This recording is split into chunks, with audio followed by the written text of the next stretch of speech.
இப்படிப்பட்ட நம்ம தெய்வங்களை, இப்படிப்பட்ட நம்ம மக்களை தற்குறின்றது இன்னமும் சொல்லிக்கிட்டு இருக்கிறாங்க. நான் காஞ்சிபுரத்தில் சொன்னதை தான் இங்க நான் திரும்பவும் ரிப்பீட் பண்றேன். நீங்க தற்குறின்னு சொன்னீங்களே, அவங்க தான் உங்களோட அரசியல் வாழ்க்கையே ஒரு கேள்விக்குறி ஆக்கி இருக்கிறாங்க.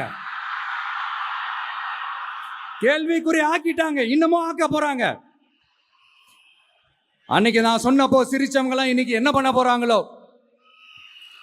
உண்மையை சொன்னாதான் அந்த கூட்டத்துக்கு கசக்குமே. உண்மையிலே நீங்க மக்கள் மனசை புரிஞ்சு வச்சிருந்தீங்கன்னா நீங்க இப்படி மக்களை தப்பாவே பேசியிருக்க மாட்டீங்க. அது என்ன, அப்புறம் அரசியல் புரிதல் இல்லாம மக்கள் நமக்கு ஓட்டு போட்டுட்டாங்களாம். இந்த கவர்ச்சியில மயங்கி மக்கள் நமக்கு ஓட்டு போட்டுட்டாங்களா. நான் என்ன, சரி விடுங்க.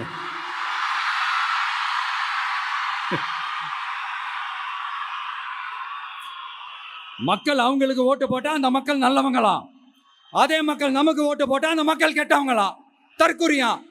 இதே மக்கள் தான் இத்தனை வருஷமா உங்களுக்கு ஓட்டு போட்டுட்டு இருந்தாங்க. உங்களுக்கு மட்டும் என்ன, வேற ஏதாவது பிளானட்ல இருந்து குதிச்சு ஓட்டு போட்டு போனாங்களா?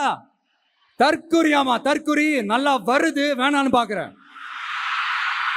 எங்க அண்ணன் விஜயகாந்த் அண்ணன் சொல்ற மாதிரி